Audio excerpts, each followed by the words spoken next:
A wiser feller than myself once said, sometimes you eat the turd sandwich, sometimes the turd sandwich, well, it eats you. The recording button. Yes, we were talking about Star Wars a second ago, which actually made me think there's a podcast. What the heck is the podcast? There's a podcast I found recently. It's like brand new.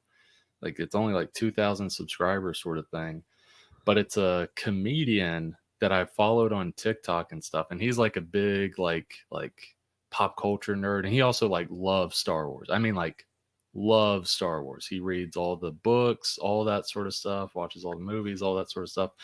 But he is someone who loves like Star Wars in general and understands there are faults. Like he doesn't like episode 9, but he also like he's not like a toxic fan. Like he understands that like this, like George Lucas has even said that this is for children and each iteration is for another generation sort of thing. So I started listening to his podcast. His first episode, he's only had 2. Let me try to find it because I keep saying the person. Yeah, because with everything you're saying, I kind of want to give it a listen now. Because I highly recommend it. I don't like episode 9, but I like most other Star Wars things. Yeah. Let me see. I got to go through my history. I've just got an assortment of just random stuff. For me, the entire reason I don't like episode 9 is mostly because of how hard they walk back every interesting thing they were left with at the end of episode 8. Yeah. That's the big thing for me is how much they like a major course correction to where you can clearly tell like Palpatine was never a thought in terms of episode 7, episode 8, and it was just like, hey, Palpatine's back. Yeah.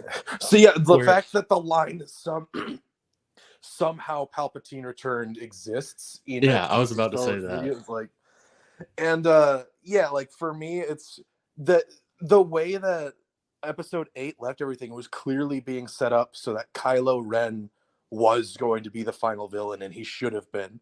That doesn't mean he shouldn't get a redemption arc. I think he's like very much like Darth Vader could have gotten a redemption arc, but I feel like in the same vein, Kylo Ren's final act as Ben Solo should have been to like dismantle the empire he was building. And, and you know, like that's clearly what was being kind of set up there. That like either he would dig deeper into his role as the villain and die the villain, which would be a really sad way to turn things, honestly, or that he would find redemption in the same way that the grandfather he idolized did. Yeah, exactly. Like I just found the podcast. It's From a Certain Point of View. It's only 647 subscribers right now, but I got a feeling it's going to like boom because there's only been 2 episodes. And the comedian Troy Bond is his name. I've seen him on TikTok and stuff. He's very funny. Point of view. I'll have to look that up then. But that's such a cool name for a Star Wars podcast too. Yeah. And I forgot he even has like a little like a tag like catchphrase that he says at the end of it. I forgot what it was. It's like everything I said was true from a certain point of view, sort of thing. Oh, that's cool. It's from a certain point of view, your father and I were secret lovers. Yeah. But from another point of view, you know, we were just roommates. Yeah. And like it's I don't know, like we've talked about before how we're burnt out on Star Wars, but seeing this guy who is clearly a major fan, like it's not just the movies, like he loves everything Star Wars, and seeing like that positivity, like he understands the faults with stuff, but seeing that positivity, like his first episode of the podcast is about the Acolyte, and like and he touches on some of the negativity, but he does talk about like how it was an insane, overwhelming reaction of negativity. And he kind of dabbles all over. Like he does talk about the Acolyte, but he goes over like history of Star Wars. Like I was a Star Wars fan, but there's a lot of stuff that like I just didn't know about. Yeah. that he clearly did because he reads all the biography Oh yeah. books. He reads like all of this stuff. Wow. That is a because you and I, as casual Star Wars fans, Yeah, obviously yeah. there's a lot we don't know. So this is gonna be a good. I definitely want to give that a listen now because there's nothing I love more than listening to someone talk about something they're passionate about. Yes. And I love his perspective because he mentions it in one of the episodes of like what got him into Star Wars was his dad. Like his grandfather took his dad to go see the original Star Wars sort of thing, and then his dad took him to go see a Phantom Menace and Oh, the prequel trilogy and stuff. So it was like a great like father son bonding experience sort of thing. To where that's where he ties Star Wars in, is like these core memory sort of stuff with family and different stuff, to where he does talk about like that, whether you like the sequel trilogy or not, or future Star Wars stuff, like some Disney Plus stuff, that is likely the case with some people, is like they're introducing Star Wars to the next generation, their kids, yeah. and something like The Mandalorian could be the first Star Wars thing they're seeing, Yeah. sort of Well, thing. and there are, like, I have seen a lot of stuff on the internet that there are Star Wars fans who, even ones who don't like the sequel trilogy, are conscious of the fact that these sequels now are going to be for the next generation what the prequels were for us. Because for you Yeah, and me, our generation's Star Wars was the prequels. Like the Phantom Menace was one of the first movies I ever saw in the theater. yeah, yeah, I have really, really vague memories of it because I was barely 4 years old when it when that one hit the yeah, theaters. yeah. But like I remember, I have a distinct memory of seeing the swimming scene on a giant screen. It might have been a rescreening like later that happened. It's just a Yeah. really early memory for me though, because that Well, came out in like '99, right? yeah, 99. Like I remember how I got into Star Wars. Again, we're casual fans, but we do appreciate like Star Wars. But like how I got into it, I didn't see episode 1 and 2 in theaters. I was maybe like 7 years old or something, 6 or 7, and our preacher at the time was a huge Star Wars fan. It's like huge Star Wars fan. And like one night he like did a somewhat like a marathon, like a mini marathon of the movies that were out at that time. And I was like, oh, like this is pretty cool. And then Revenge of the Sith comes out in 2005, and I went, I guess, with my parents, or it couldn't have been my parents because my parents aren't big Star Wars people. I went with someone Yeah. to go see Revenge of the Sith, and like that was my first theater experience with Star Wars, was episode 3. Yeah, episode 3. I also remember seeing that one in the theater. That's my favorite Star Wars movie. Yeah. It's probably, it might be number 2 for me. It's definitely top 3 for sure. Do you mean number 2 original or number 2 prequel? All of them, all Star Wars. All 3 number 2s are your Oh no, I mean episode 3, Revenge of the Sith, is my number 2 in like my top ranking sort of thing. Yeah. All right, I didn't realize you were giving a ranking. I thought you were saying number 2 was your no. favorite Star Wars movie, and I was gonna be like, there is Attack, because like I wasn't gonna judge you for. No, I was gonna judge you for it a little bit, but that is that is one of the ones where it's like finding someone whose favorite Star Wars movie is episode 2 is like finding a unicorn. Yeah. I like I don't hate Attack of the Clones. It's just like one of my, it's on the lower end for me. Yeah. But yeah, it is hard to find someone where it's like it's their favorite Star Wars movie. It's even kind of hard to find someone where it's like their favorite prequel Star Wars movie. Yeah. Which this Troy Bond guy, he talks about it in one of the episodes.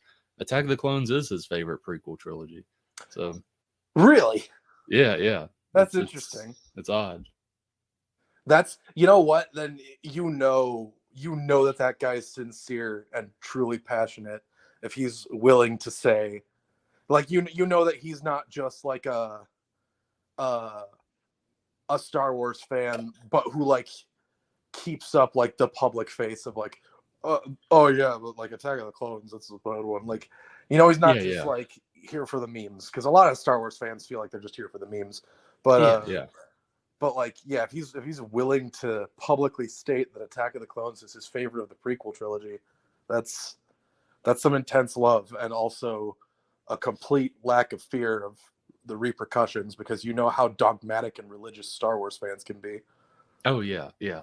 And I like what he's doing so far. I mentioned the first episode dealt with the Acolyte, but it also just dealt with like Star Wars history that like casual fans, like even if you've seen like all the Star Wars stuff, if you don't dig into some of this stuff, you don't know about this stuff. So it's interesting to hear him weave that in. And he, like I mentioned, he's a comedian, so he's like great at talking, and he also weaves in like just natural comedic things here and there. He's already a professional public speaker, so he knows how to pace things. Exactly. And each episode, again, only 2 episodes so far, they're about an hour long. So that one was like the Acolyte. The one he came out with like a week ago, he's now gonna go through each movie and talking about them. He talked about the Phantom Menace. He's going through like by episode order. He talked about the Phantom Menace, and that was also interesting because again, he does talk about the movie, but he does talk about like things surrounding it and stuff. I don't know. It's like it's a type of fan, a type of voice that like does kind of get me like joyful kind of with Star Wars again, because I see the passion that this guy has, even though he sees negative, he can see some negative things within each thing, but overall it's Star Wars. He likes Star Wars, and like I don't know, it's cool to see. Well, it can be refreshing to have, you know, a public voice like that speaking passionately and still like maintaining that love for something that they care about, when so much of the social culture around fandom these days is to basically hate and reject pretty much at face value and dogpile and attack anyone with a dissenting opinion. And so it's refreshing to hear that literally anyone, it doesn't even have to be a famous person. It's good that it's someone with some, you know, success to, you know, and a voice, an existing voice, I should say, and a platform to be able to get this out there, so that like it can reach further. It's just good to hear that anyone is still out there like being passionate about something. Because that's like, it could be something I don't care about or like don't like, but if someone's passionate about it and they're talking about it, it pulls me in. I might not like crocheting, for instance, but if someone is passionate and they're talking about it, that like pulls me in, and then I'm like super interested to hear more because of that passion that they have for it. It's like when I was younger, I mean, I still generally don't really care much for sports. Like it's not a major source of entertainment for me. Right. Sorry. I recently learned that softball can be pretty exciting if you've got a personal stake in it, because I was on my church's softball team for a recent season that we did. Which is like the first athletic thing I've ever chosen to do for myself in my life. But like, when you have a personal stake in a game, it can be pretty exciting to watch. It's just, for me, I've never had that. But my dad, athletics was like his entire world growing up. He was in like every sport, and he always, you know, it's something that he cares a great deal about and knows a great deal about. So the older I got, and the more I realized how fun it is to listen to someone else talk about the things they care about, instead of just talking about what I care about all the time, even though that is also fun for me. The more like I enjoy listening to him just talk about sports, any sport. Football's his favorite, but like any sport that he has a great deal of knowledge about, it's interesting to hear him talk because he cares about it so much. Oh yeah, and that's the thing is like I was like I played some sports in school, but I was like into like college basketball and college football in like middle school and early high school, but I kind of fell out of it. I just got kind of bored with it. But I do enjoy that stuff. But yeah, whenever there's someone that is like passionate and talking about it, again, I don't watch modern sports anymore. Like I don't even watch like ESPN highlight reel sort of stuff. Yeah. But when people are like passionate and talking about it, it's always interesting to me. The stuff that's like most interesting is like I'll sometimes watch like documentaries about sports stuff when there's like a historical element to it. Because that's the thing is I love history. So Yeah. you could have any type of topic. It could be whatever, any type of passion you love. If you can incorporate like the history of that, of like how it came about, like the I mean, we've talked about it with comics. Comics has had so much like drama and heartbreak in it, Yeah. and you like incorporate that in discussing it, like the history of it. It's extremely fascinating and interesting to me. That's like if with any type of thing someone's talking about, if they can incorporate history within it, I'm instantly drawn in. Yeah, any facet of culture that's been around long enough to have history behind it is going to have something interesting about it. Oh yeah, that's why that the Toys That Made Us docuseries is so interesting. You wouldn't think there would be so much drama around children's toys.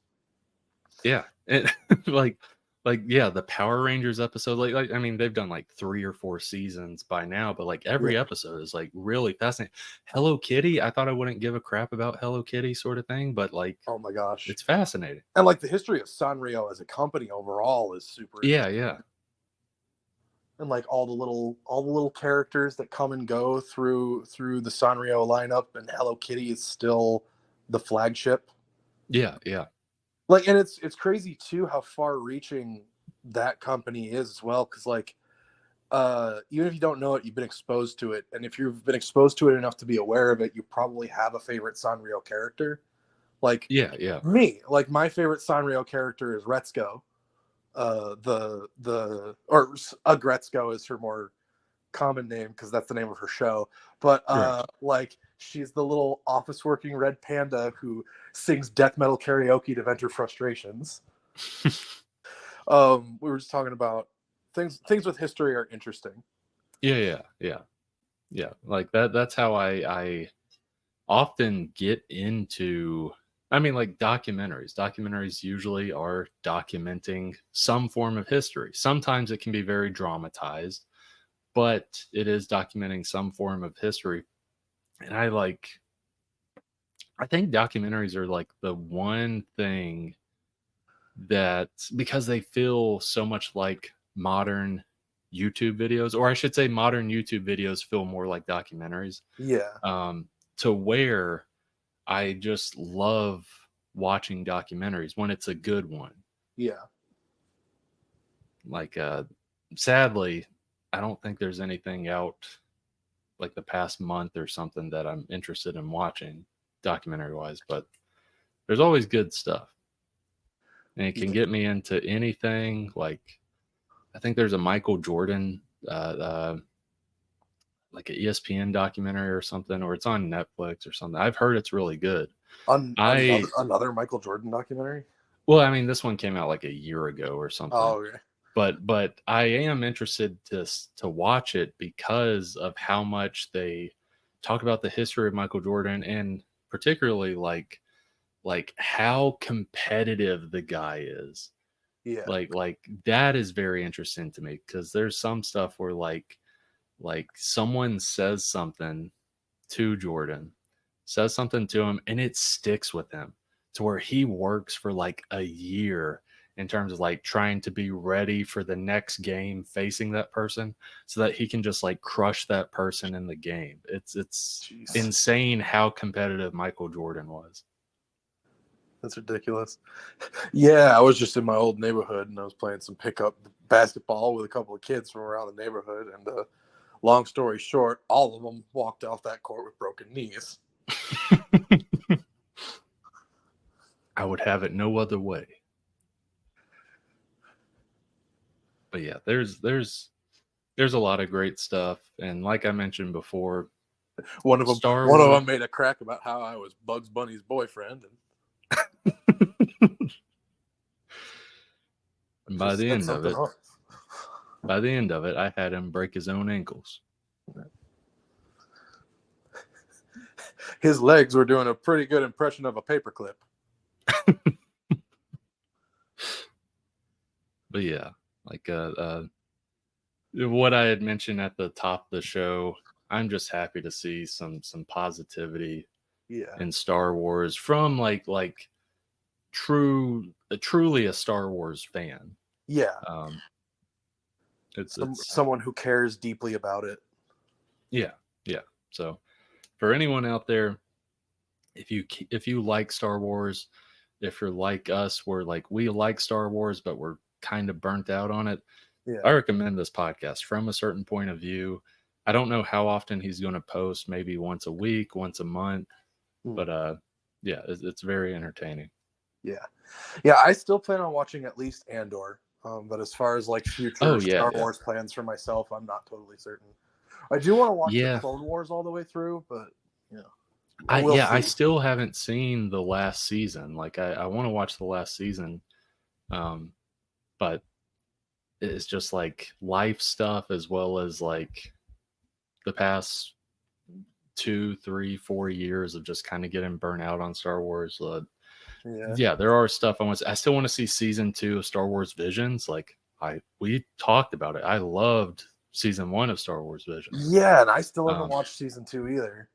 Yeah, I still want to watch season 2 because like that's the thing is they've put out 2 comics dealing with Visions, and every time I found out about it, it's the time I went to the comic shop to actually buy a floppy. Like I still buy floppies, but it's only through like Kickstarters. Like when it comes to Marvel, DC, Image, all that stuff, I'll just wait for trade or wait till I actually finish the trades I have, then jump into that sort of stuff. Yeah. But yeah, those Visions comics, because they were one shots, I just like picked them up immediately because I just like the Visions concept. Yeah, it's and also the fact that they for season 2 they expanded the scope of eligible animation studios beyond just Japanese studios. Yeah.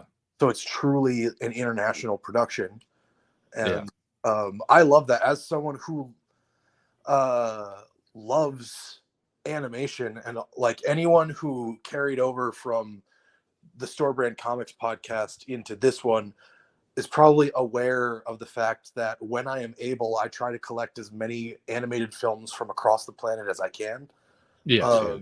So like as someone with a sizable international film or animated film collection, hearing that like they're dedicated to making Star Wars Visions a truly global experiment, let's say, is like, I like that. So like season 2 sounds like the perfect expansion of the premise, and it's just for some reason I just never like when I go to like watch something, for some reason Disney Plus never crosses my mind as just a platform to watch.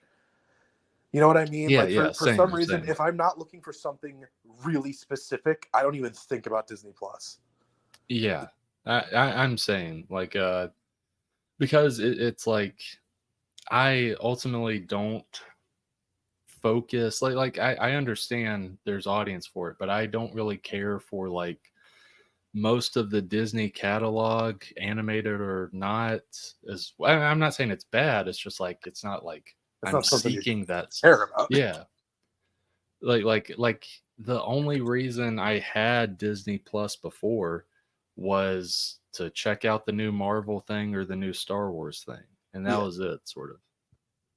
Yeah, and I still like value Disney Plus as a platform for Marvel stuff in particular because I'm still, pretty dedicated to that. Yeah. And fortunately, my sister, having recently become a mother, has said that she probably needs to keep her Disney Plus subscription to make sure that she's got Bluey on tap Yeah. for my niece. And all I hear when she says that is, yes, I get to keep mooching off of her Disney Plus subscription. Because she was also paying for the Family Max subscription, but she's recently had to cancel that. So I'll get my own Max subscription in the future. Yeah. Because I'm also mooching. Like, Crunchyroll used to be the only subscription I was paying for myself, and now even for that, I'm mooching off of a friend for it. So Right. Yeah, but he offered that to me though. I didn't ask him hey, can I use your account? Right. Yeah, I'm trying to think. Stuff that I've subscribed to was HBO Max, Shudder, and I think Paramount Plus. But by a certain point, I canceled all of this. Paramount Plus was one of the first ones because I got it just to watch one specific thing. I think it was the South Park specials that were coming out. Oh yeah, that's the only reason I got it. Then as soon as I got it for that, then also watched the new season of Chucky, and that was it. Then I just canceled it. With Shudder, it was about the same thing. The plus side with Shudder is a lot of times you pay $5.99 for a month, and then when you go to cancel it, they're like, "Hey, wait, we'll give you a free month. Don't cancel." It's please, okay, sure, please. Because with Shudder, they do have a pretty good selection of horror stuff, but I'm not going to watch every horror thing. There's stuff I look at, I try to watch most of it, and I still have a pretty big watch list on there, but at some point I'm I don't know if I'm interested in watching these anymore, and I just cancel it. Yeah, I've seen precisely 2 Shudder original movies, and both of them not because I got a Shudder subscription. They're both because I just purchased the movies on Blu-ray or DVD. Yeah. Psycho Goreman, and what's the other one? Spine of Night. Oh, okay. Yeah, Psycho Goreman and Spine of Night are the only 2 Shudder movies I've seen, and they're both really good. Yeah, that's the thing. The thing is that Shudder is a good platform from my experience. I do like Shudder. It's kind of it's what it's branded as, but it's kind of the go-to horror streaming platform, as well as you can find some good, with Psycho Goreman, you can find some good indie horror stuff, modern day horror stuff that people don't really pay attention to. Yeah, and that's the thing too, because horror functions best when the only restriction is the budget. If there's no restriction on if there's no expectations, if there's no studio oversight as to what the film is supposed to be, if the only restriction is how much money they have to spend on that movie, some of the best horror comes out of that. Oh yeah, because like you said, if there's no higher ups or anything like that, it's just a team of people wanting to make this creative venture. When there is a limit on budget, that's the thing that is quote unquote holding you back. Great creativity can come from that, because then you gotta really work with them, be like, okay, how do we make something super compelling with Psycho Goreman? I think it was less than a $40,000 budget. How do we make something super compelling with $3 and a bottle cap? Yeah, basically. Yeah. It's one of those things that you can do that, but the average Hollywood studio nowadays thinks, oh, we have to make $100 million or $250 million movie to. I wish it was 250. No, you can't even do that with indie films. But like a $250 million movie. That's how you make a movie. And it's like, no, like trust in creatives like Psycho Gorman, for example. Like Yeah. whatever, I'm assuming some sort of, I guess Shudder. Yeah, Shudder picked them up. But whatever distribution thing, if they look at it and they're like, oh, like this is a pretty decent product or a pretty good product, and they see how much how much it costs, it was $40,000, and studio likely, or the distribution likely paid something like that or whatever. It's like, you're easily going to make your money back. If not, like you're definitely going to make $1 million. Yeah. You're going to make $1 million. So on a $40,000 to $100,000 investment, it's like, just do that. Just make a bunch of like I'm not saying this needs to be Hollywood's mindset, because there are limits that you can do with $100,000, even $1 million. But have the thought of like, okay, this is the Blumhouse model. And I don't love Blumhouse, but this is what Blumhouse does. They spend $1 to $5 million on making a horror movie, because they'll put it in theater and they're guaranteed to make at least $20 million per movie, sometimes even bigger. If it is a good movie, like a really good movie, gets good word of mouth, like The Black Phone and stuff, they'll make like 100 million or more, sort of thing. It's a lot of these studios that are like, we'll focus all our money and attention on one project, and we'll pay $200 million on this one project for the big possible bankroll of $1 billion. Yeah. Because they're focused on that one thing. It's like, no. Why don't you just like do a bunch of little stuff, like a bunch of $1 million movies or $5 million movies, where it's guaranteed to make its money back and double, quadruple, if not like surpass that. Yeah. I don't know. Yeah. Yeah. And that's the problem with like productions and things like that getting so big. Is all the money at stake. And anyway, that's a whole topic unto itself. Yeah. For me, also another thing that can really be restrictive of horror, particularly where franchises are concerned, is fan expectations as well. Like every new Alien movie has to fulfill being an Alien movie and try to be good horror, right?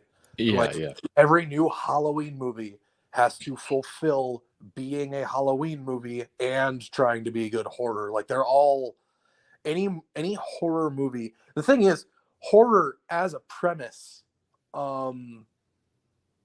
doesn't, like, this is going to sound really weird because some of the most prevalent franchises in our culture are horror franchises, but horror as a premise doesn't gel with franchising. Yeah, for the most part, no.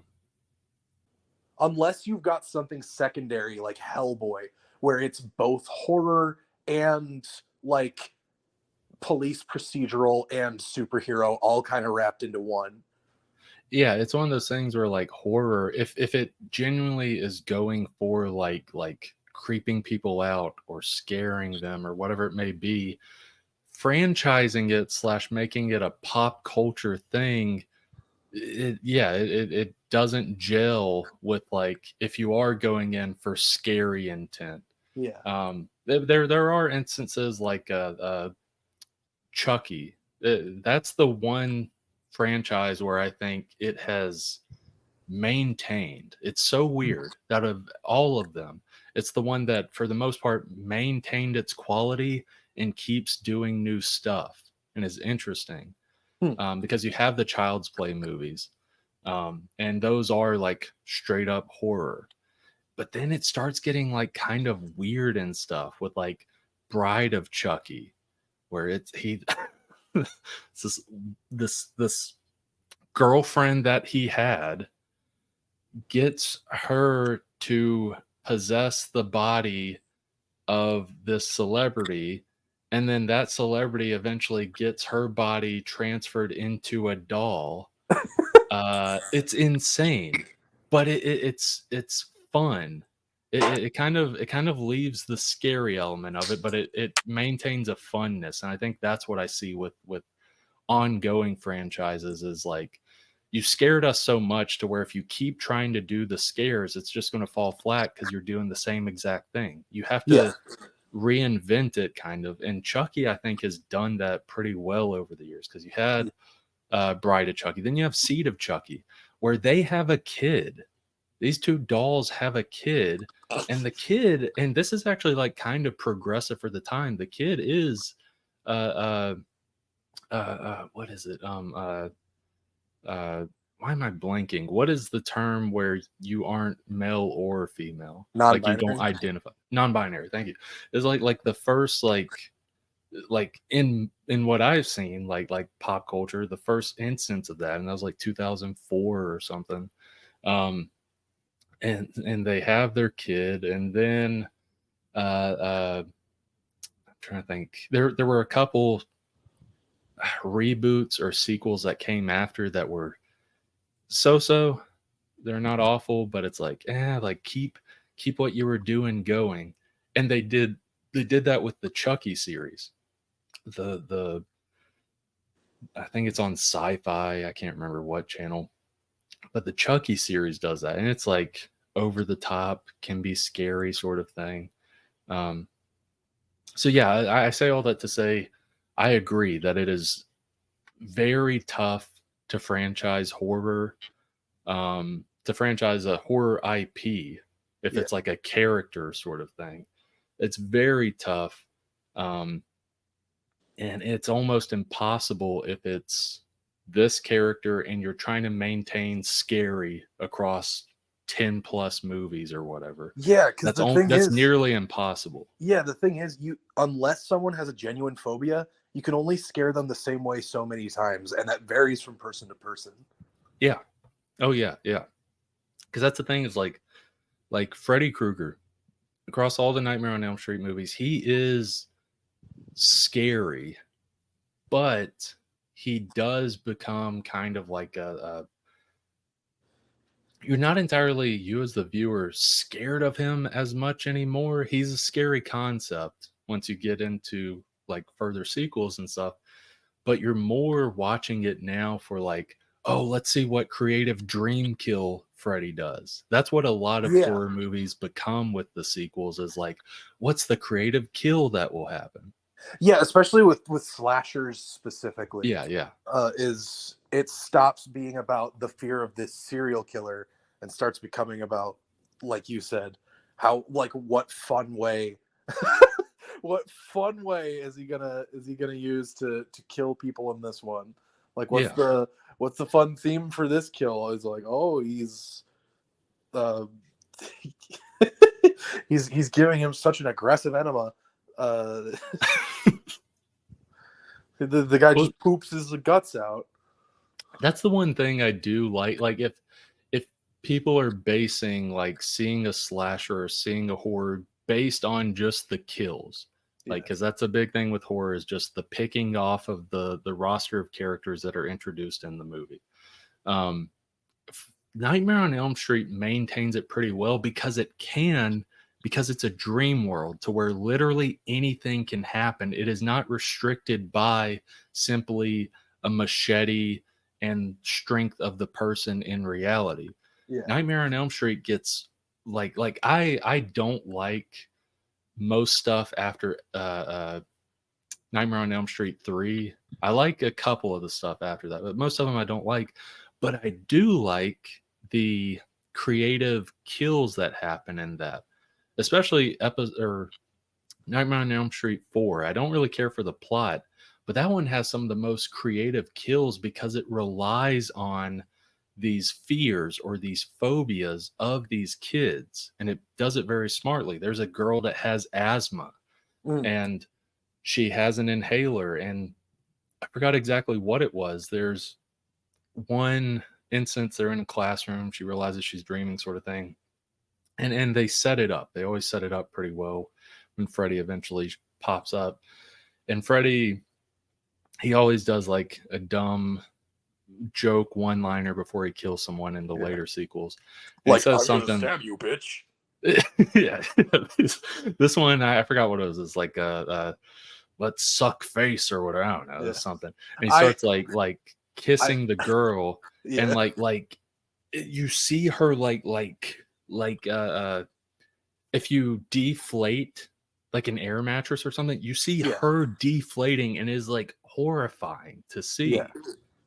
I really want a Nightmare on Elm Street movie, but instead of a bunch of creative one-liners when Freddy kills someone, he just says, "I'm gonna stab you, bitch," and then just stabs them instead of doing something creative. Like you can see the trap he had set up. You can see every single piece of whatever dream logic mechanism he has established to kill them in a super creative way, and then he just says, "I'm gonna stab you, bitch," and then just stabs them, and then the dream ends.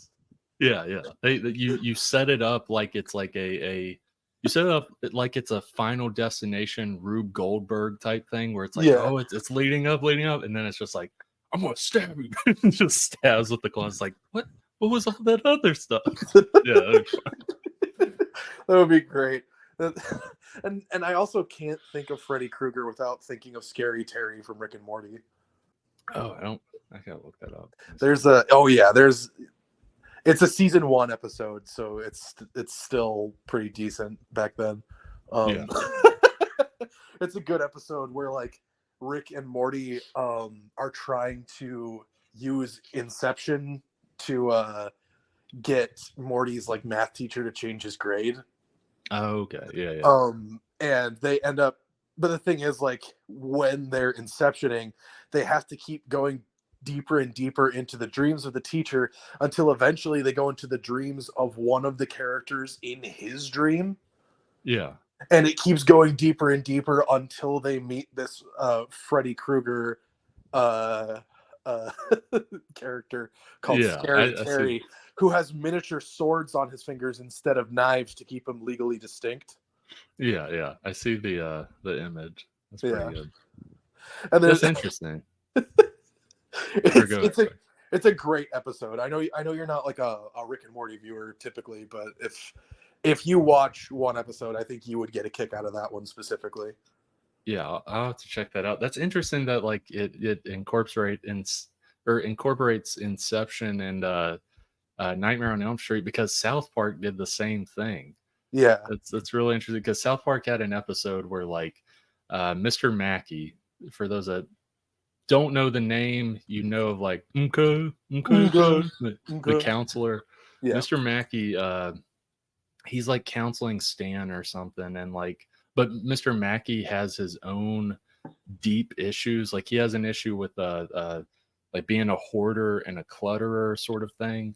Yeah. And I think it's basically the Inception guys, or it's someone else. I think it's like a dream study. They're like, oh, we're going to try to like see within your mind to see like the repressed memory or whatever it may be that has like caused this hoarding. Like what was the thing that caused it, sort of thing.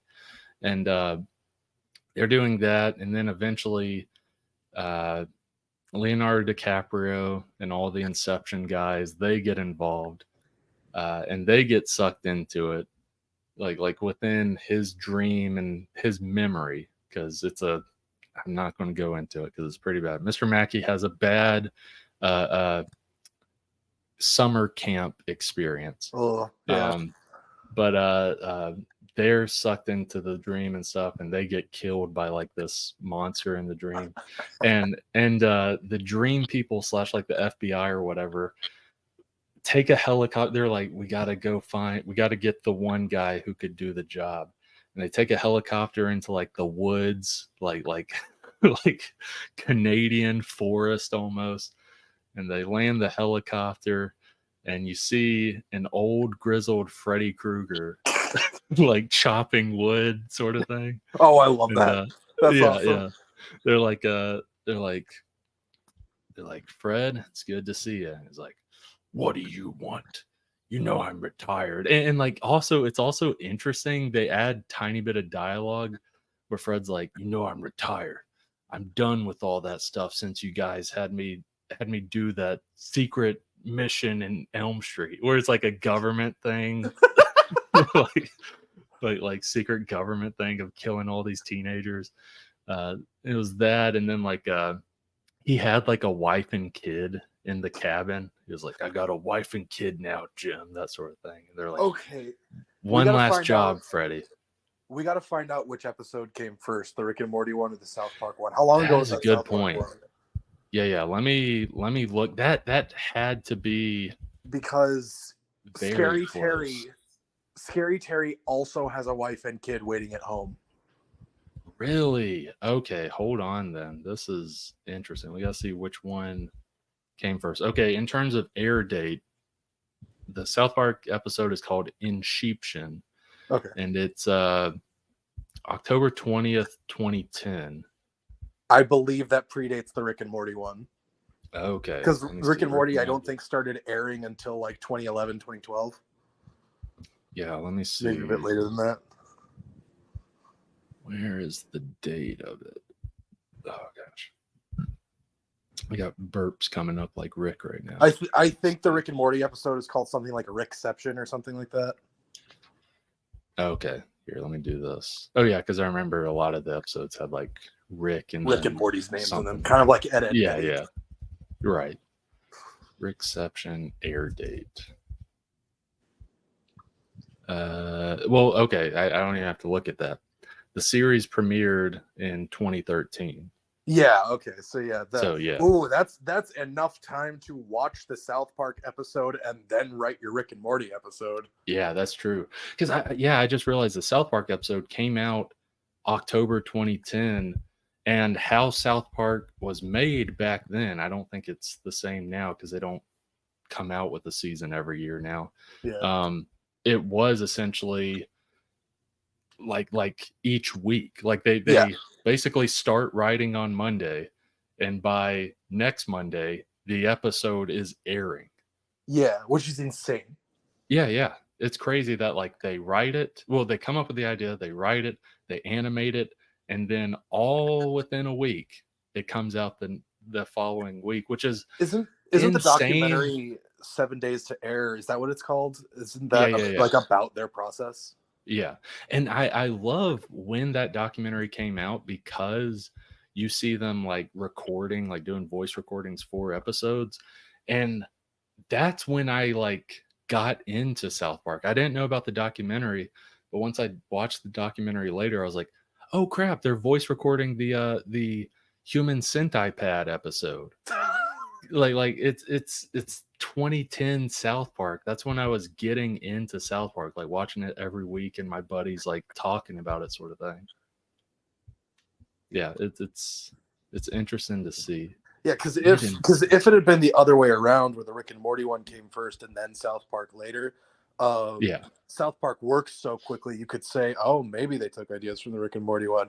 But yeah, like with the South Park one predating the Rick and Morty one by at a minimum of 3 years. Yeah. Which, you know, not every show needs to be 100% original, because there's the whole Simpsons did it meme. Right. But yeah, that's like, those similarities are staggering. Yeah. Like you had mentioned the wife and kid thing, like that is pretty close. Because there's a point in the episode where Scary Terry goes home and his wife looks like him. Like his wife looks like a female Scary Terry. Right. And like they have an ugly kid too. And and I can't quite remember what the context of the line is, but like his Scary Terry's wife is talking to him about something. There's something he forgot to do. I think he forgot to pick up some grocery on the way home, and she's getting on him about it. And he's like, "Get off my back! I got a lot on my plate, bitch!" And like, and she just says, "Out there, not in here." Like that's one of my favorite lines, because like he immediately like feels remorseful and like apologizes to her. Yeah, and, like I don't know why I love jokes like that. Yeah. Man, I loved how like on top of it South Park was back in the day, because I'm Inception, the release date in theaters was July 13th of 2010.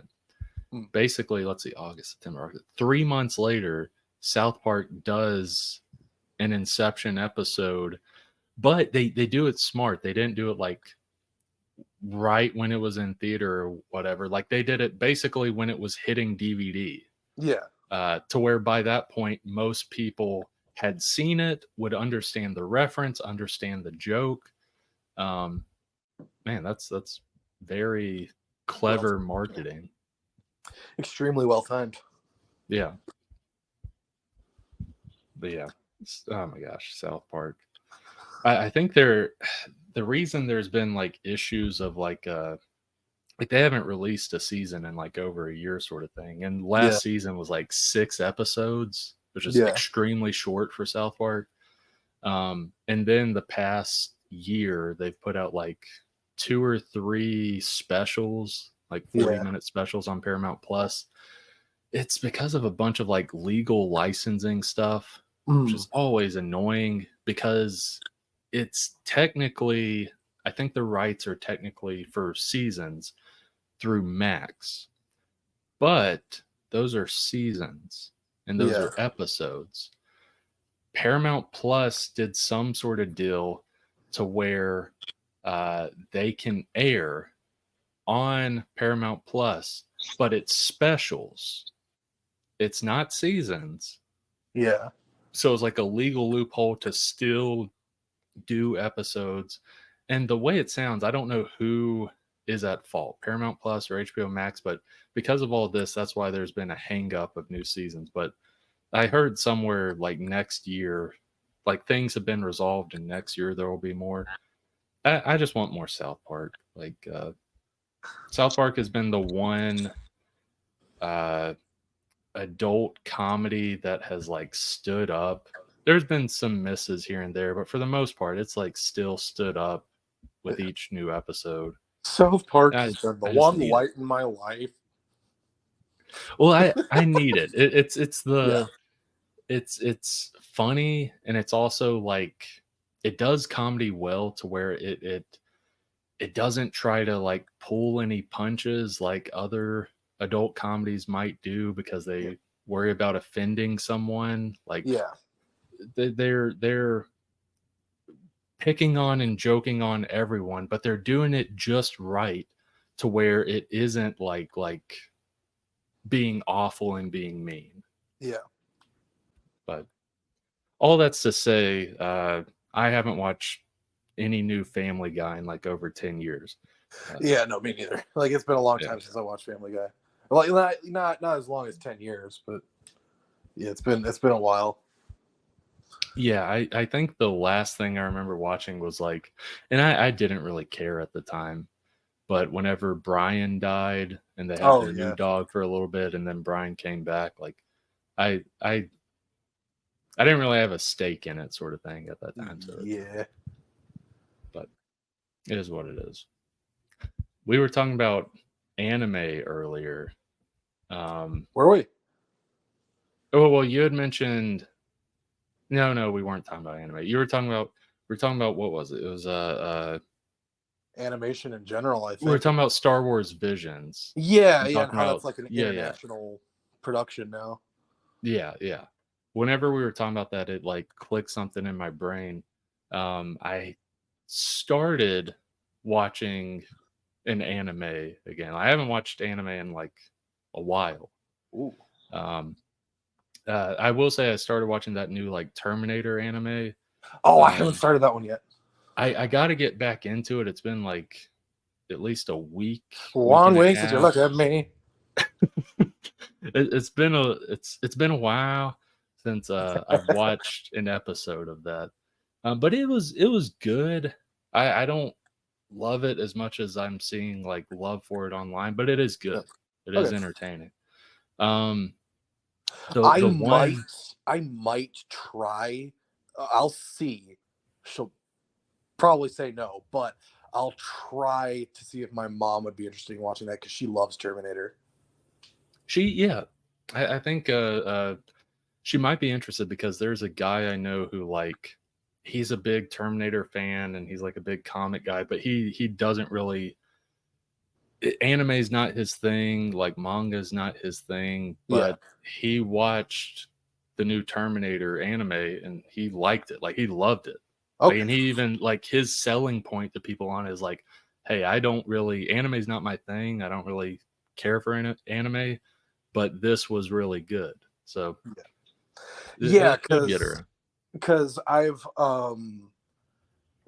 I conducted something of an experiment on my mother a few years ago, where I had her watch animated movies from all over the world, and a few of them were anime movies.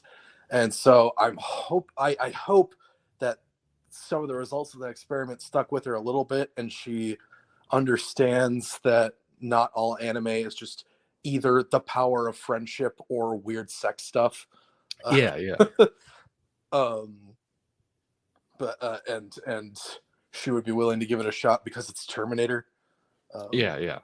Like that when I was getting into anime, outside of like growing up with like Dragon Ball Z and like all the Toonami stuff, outside of that, when I was getting into anime later on,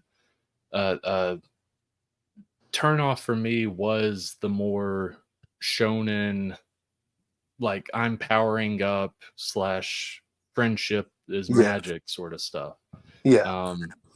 Like that wasn't really what I was looking for. And then I'm not saying it's my favorite anime, but then there was stuff like Death Note and Parasite and I'm blanking on a bunch of others, but there were these shorter anime that like didn't really feel like that. The what the average person see as anime, like the Naruto or this or that. And I'm not bashing Naruto, it's just like that wasn't what I was looking for. But Naruto very much plays into pretty much every single like shonen inspired stereotype of what most people think anime is. Yeah, exactly. So it was one of those things where I dug and found all this stuff, and like I just mentioned a couple. I mentioned Death Note, I mentioned Parasite, and I was about to mention Erased. And then when you hear all three of those, like, oh, so Brandon just likes dark anime.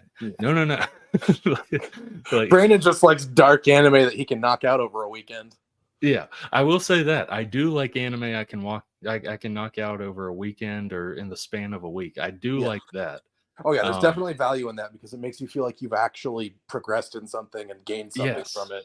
Like I love One Piece, and I feel like I am gratified and I'm getting something from it every time I sit down to binge it.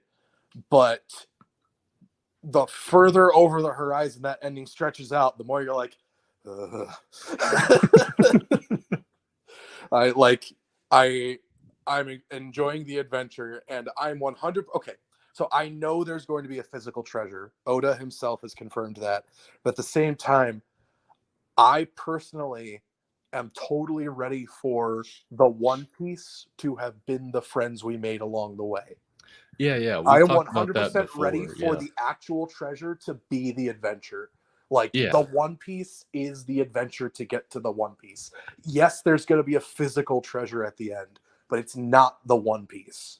Yeah. Like, we talked about that, I'm assuming probably on Store Brand before, where, like, I haven't even really watched much of One Piece before, but I remember since I have heard so much about it from you, like, that's how I would prefer it. Is essentially like it's the friends we made along the way sort of thing, because whatever the physical thing is, we've talked about it, it's going to be a letdown no matter what.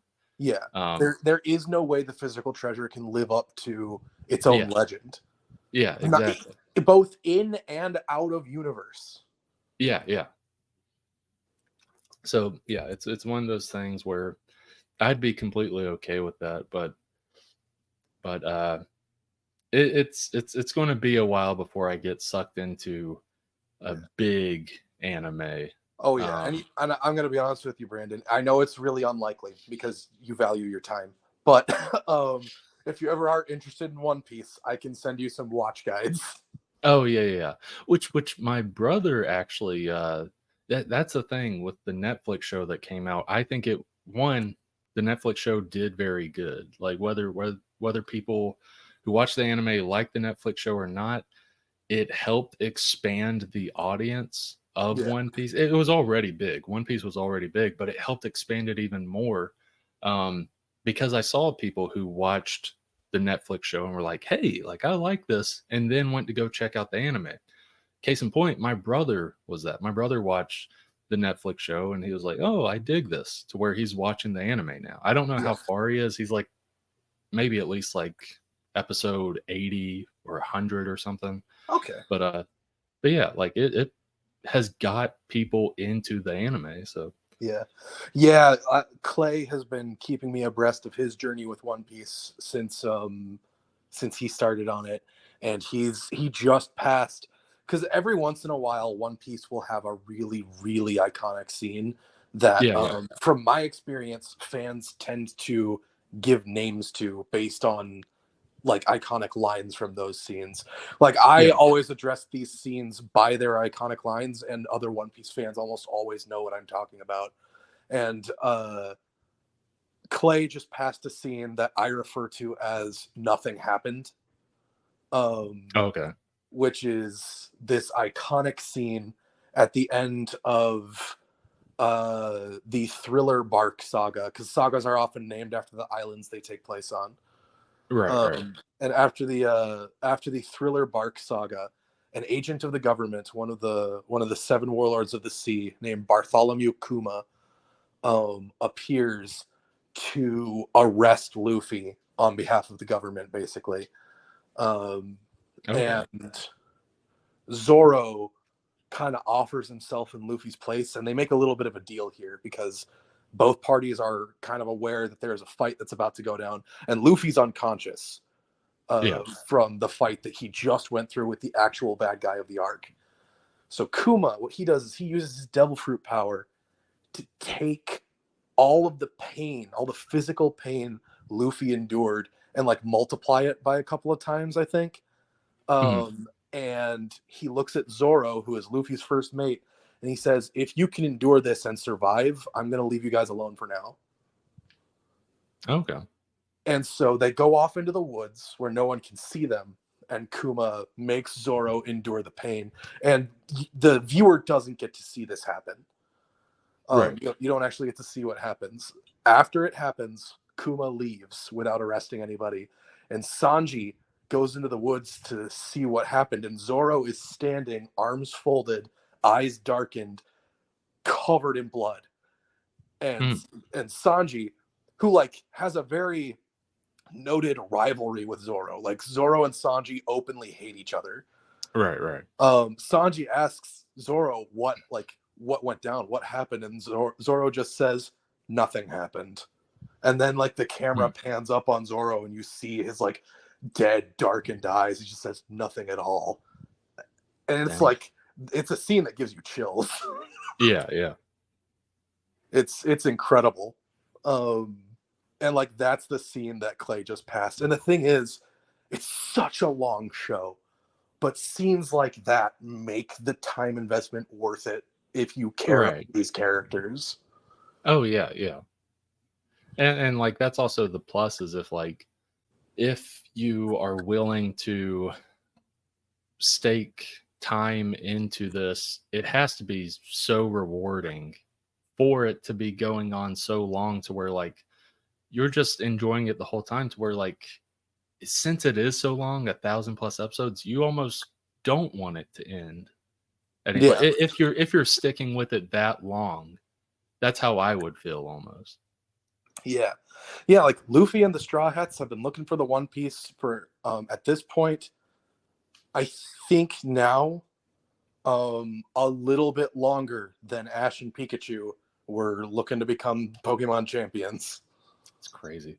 Like Ash and Pikachu were retired as the protagonists of Pokemon before One Piece ended. That is insane. I want to see how many episodes of One Piece there are now. Let's see. One Piece, number of episodes. Okay. 1,118 episodes so far. Oh goodness, that episode count is like right on the heels of the manga. Let me look at the manga real quick. Oh yeah, the manga's like over 1,100 chapters. I can't remember how much. The most recent chapter, at least on the Shonen Jump app, according to the app, was September 8th. It's chapter 1125. Daggum. That's insane. Yeah.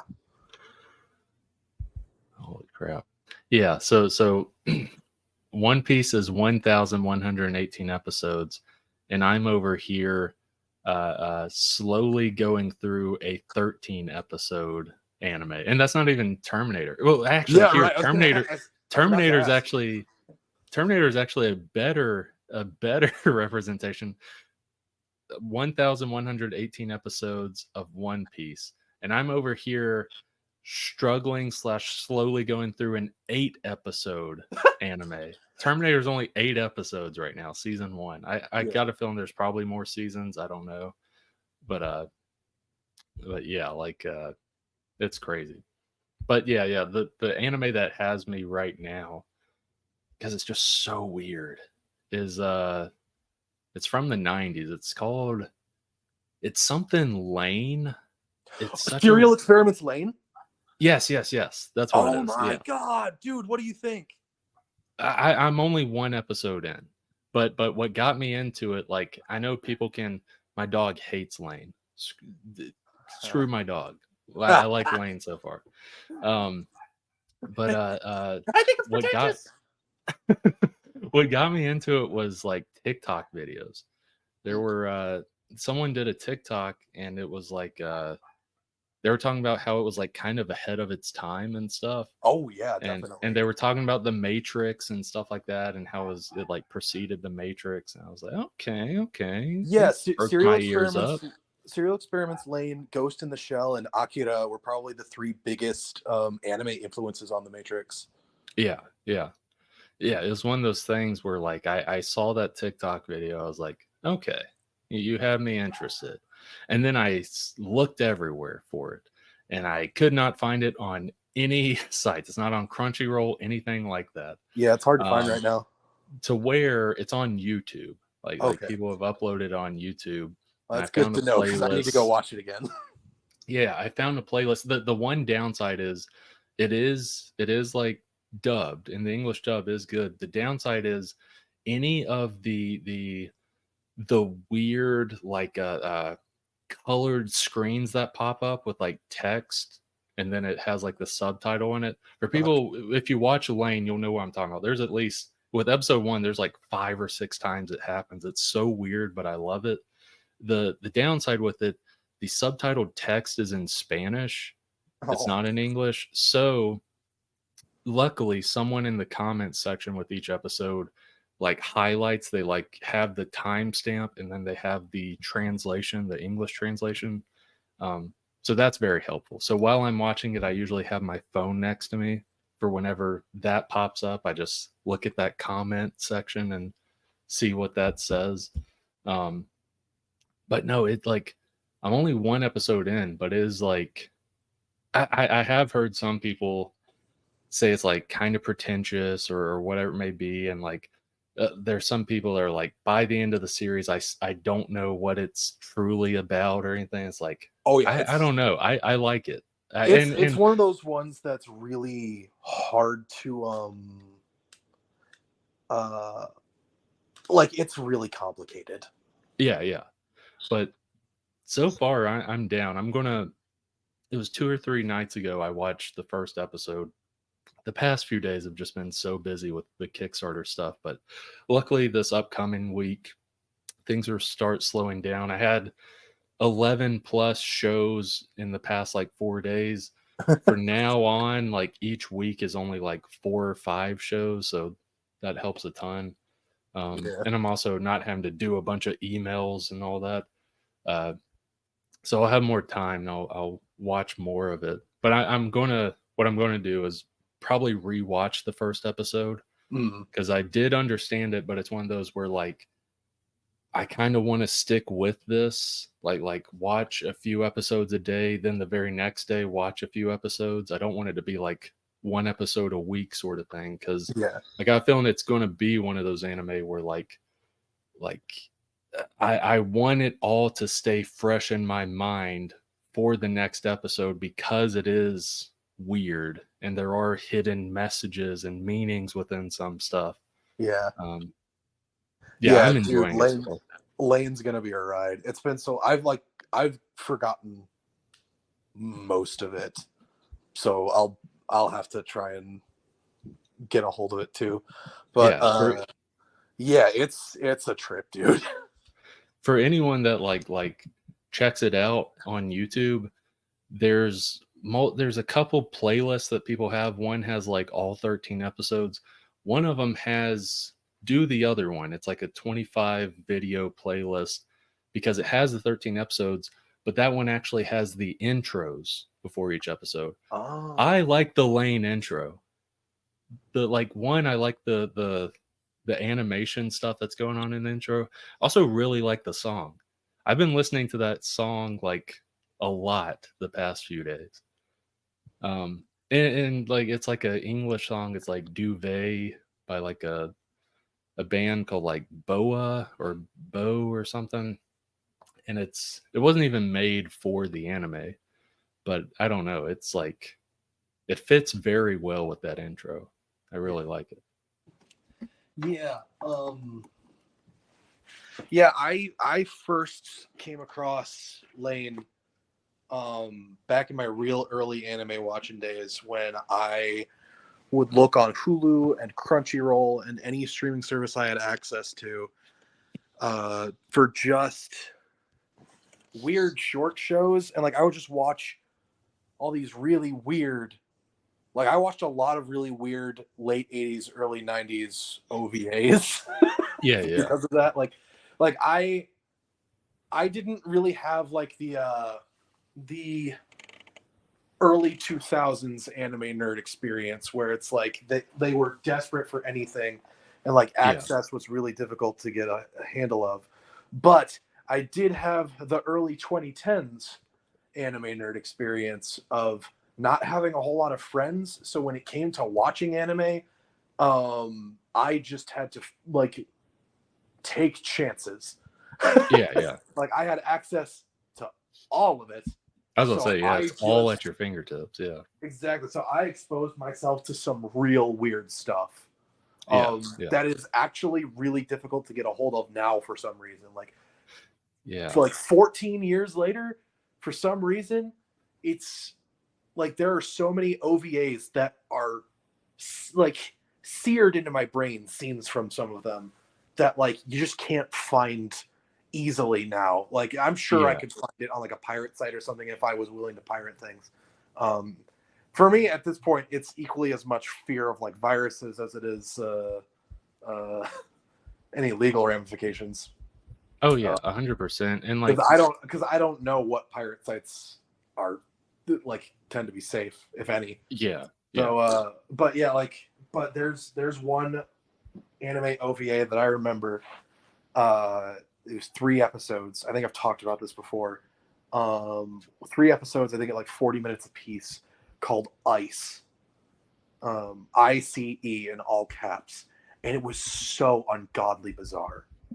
Let's see. Described as apocalyptic and post-apocalyptic fiction. Yes, very much so. Like it's been so long since I've seen it, I couldn't begin to explain the plot to you because I don't remember it very well.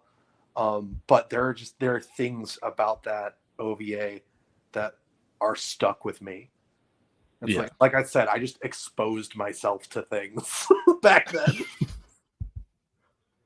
Yeah, I was one of those that grew up in the 2000s era of like, they give us a few options and you better enjoy it.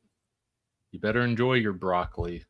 It's all and not saying all of it was like broccoli, but it was like you don't have a lot of choice. Yeah. This isn't bashing any of these. I think most of these were good when I was watching them, but it was the Toonami stuff of Dragon Ball Z, Inuyasha, Yu Yu Hakusho. Yeah. Those are the three. Gundam was also. Those are the ones I really remember. There may have been some others, but yeah, that's pretty much all the choice you got. And you also had to stay up really late, or you had to wake up. Luckily for me, we had our bus. We were the first people to get picked up on our bus, so we woke up at like 5 a.m. sort of thing. And hey, like Inuyasha's on at 4 or 5 a.m. in the morning. Yeah. I remember way back in the day, the only like anime I had regular access to was Pokemon, because I would wake up for it early every Saturday morning to catch it on Cartoon Network. Oh, Cartoon Network. I think I saw it on 4Kids. Oh yeah, I forgot 4Kids used to have their own channel. Yeah. Because by the time they made it to the Diamond and Pearl saga, 4Kids was like defunct. So like Pokemon was airing on Cartoon Network for a long time, until we talked about this before, until they switched to Disney XD. But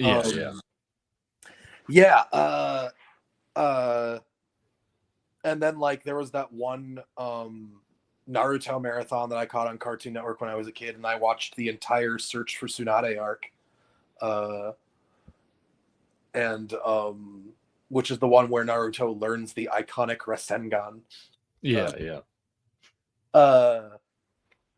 yeah, like and like that was my anime exposure when I was young. I didn't really start getting into it until I gave it a try as a teenager, and like I started with the ones that I heard anime nerds talk about a lot online, like Full Metal Alchemist and Soul Eater and Death Note, like all these ones that like, and Gurren Lagann, like all these ones that were like iconic for the time. And then after that, that's when I started getting into like the weird stuff, because those were the ones that I was like, okay, these are all the ones I've heard of already. What else is there? And I started getting into the weird stuff because I just didn't know where to start. So like that's where Serial Experiments Lain, and Ice and Ergo Proxy start coming in, and like I accidentally stumbled upon what I later learned was kind of a cult classic in Fooly Cooly, because that's another one that aired on Toonami, which it's really insane to me too. Like now that I know more about the history of Fooly Cooly and like its production and how it was envisioned to be more of like a cross-cultural international thing, like it wasn't made specifically for a Japanese audience. And like when they were casting for the dub cast, it was like Carrie Walgren's first major role that wasn't just doing voiceover for ads, and like they cast her because she was the only actress that auditioned for the role of the character of Haruko, who didn't try to go for like a kind of sexy older lady voice. She went for like a nasally weirdo sort of voice, and like that's what they were looking for. That's perfect. So like they cast her and for the role because they're like, you're the only one who really kind of understood who the character's supposed to be based on the voice you provided for her. So it's an interesting story. But yeah, like but like even then, like watching Fooly Cooly, I was watching it and I was like, there is no way anybody else could tolerate a show like this. Like I genuinely thought like this has to be like some sort of weird hidden gem, and then like come to find out later it's like, no, pretty much everyone in my generation who grew up to love anime was shaped by Fooly Cooly. When it first premiered in America. So it's like, oh, okay, so there's a little bit of shared experience there. And that is what's cool with like the 2010s era as well as like today, of like there's so much anime out now that is coming out, but there's just so much that is already out, to where through online discussions such as TikTok or Reddit or whatever it may be, and there are pros and cons with both of those things. TikTok, Reddit, there's pros and cons with social media, But a pro is like discovering something for yourself for the first time that you would have never heard of either. Like if it wasn't for this stuff, you would have never heard of it probably most of your life.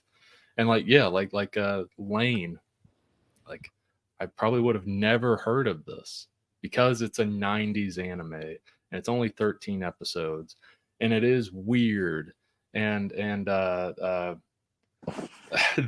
lot of memes that I'm seeing in the comments. I'm only new into the anime. But a lot of comments I'm seeing in the comment section is like how to describe Lane, like the show, and it's like the first lyrics of the intro. Yeah. It's like, and you don't seem to understand. it's like that's how you describe Lane. Yeah, pretty And much. yeah, and it's I don't know, like I'm enjoying it, but Well, overall, it's one of those things where if it wasn't for these online discussions, I would have never found this sort of stuff. I think I found Parasite, the Maxim on my own. But there's other stuff that I just wouldn't have found if it wasn't for online discussions and stuff like you know, kind of in that vein right there, you mentioning Parasite, I wouldn't have found Parasite if it wasn't for Nate Wants to Battle releasing music inspired by it. Like okay. when he released, there was a song that he released, I think it's called, I can't even remember the name of it, I think it's called Monster Inside or something. And like I, you know, looked at like the description of the music video on YouTube, like what is this, because he always puts in the titles of the song like what it's inspired by. So it's like inspired by Parasite, the Maxim. I'm like, what is that? So I did some research. I was like, okay, this seems like an interesting show. And then like I watched it and it's like it's great. It was like for like mid 2010s era anime, it's one of the best ones I think that came out at that time.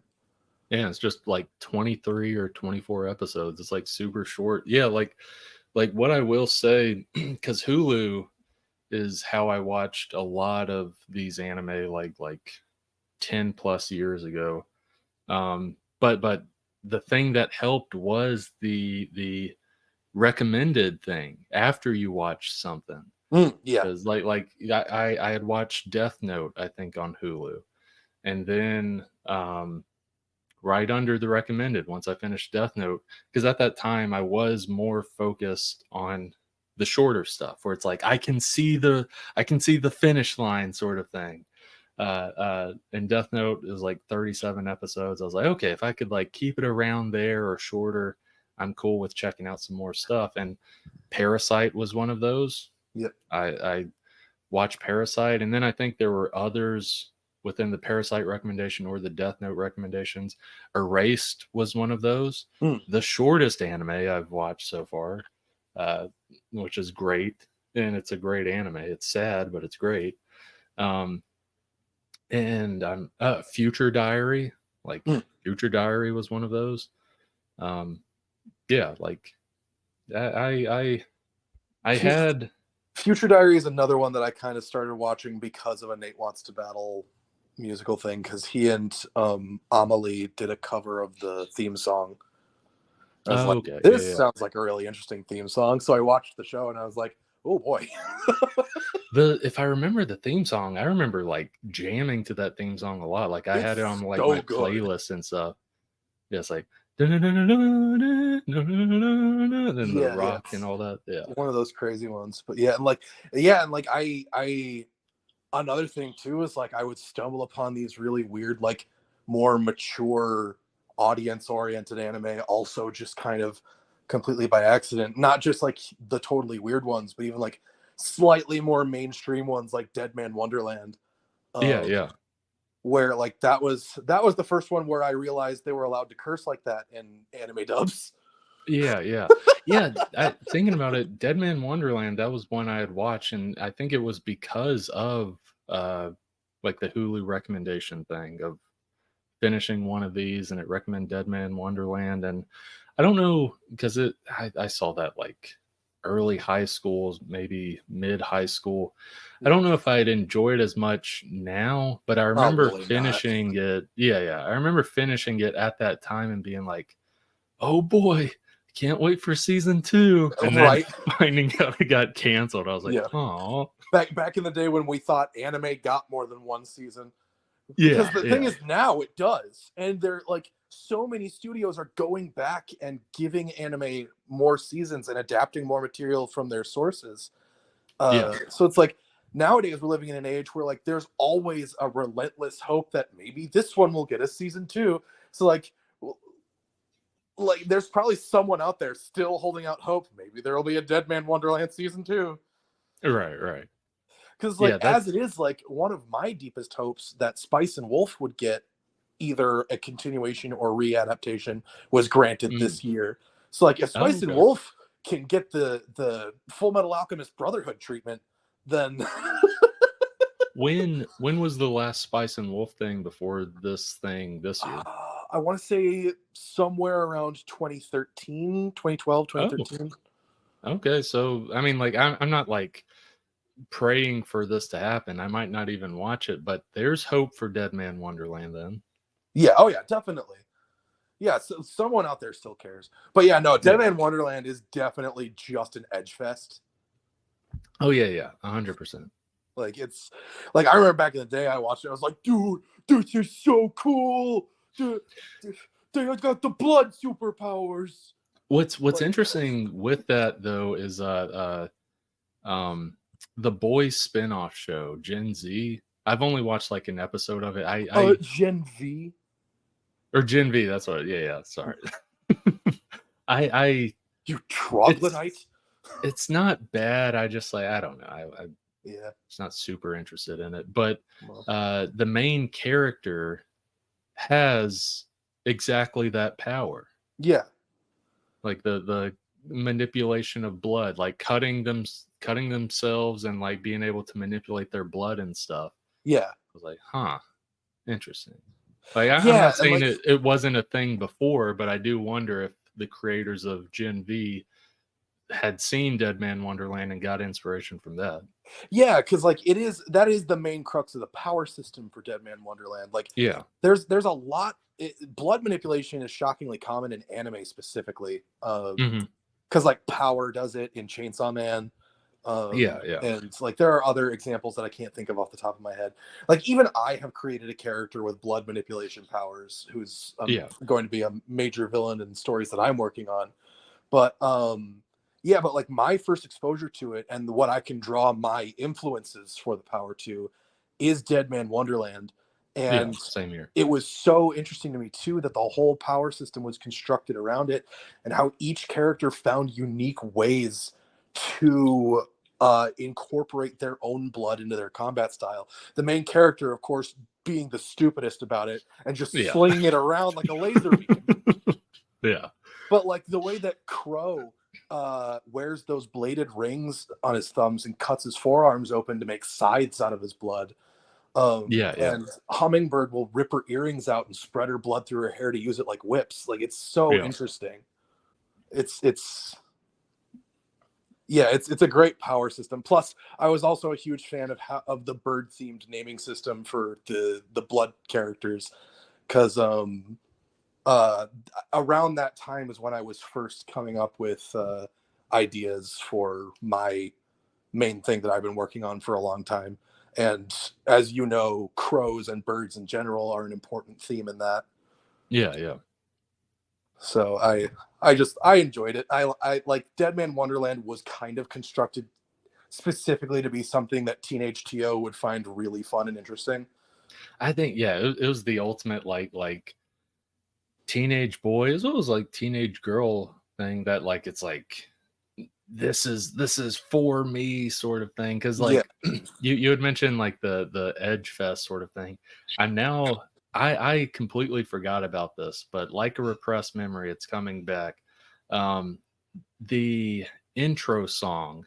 I'm now slightly remembering that. We're like, I now need to go check it out. But from what I remember it being pretty like edgy, like like teenage. It's like someone fed Linkin Park, like a bizarre blend of Linkin Park, Seether, Limp Bizkit, and like Nickelback into an AI and told it to write a song. Because I don't remember much about it. I just remember part of the chorus sort of thing where it's like, I am your Wonderland or something like that. Wonderland's in it. But... Maybe you're dead, man. Yeah. Like that sort of thing. Like, oh my God, that is so cringy. And like the fact that it's in English. Mm-hmm. Like it's not sung in Japanese. It's sung in English. So the English speaking audience can just understand it. It is so like late 2000s, early 2010s, like edgy teenage cringe. Yeah. It's 100% that.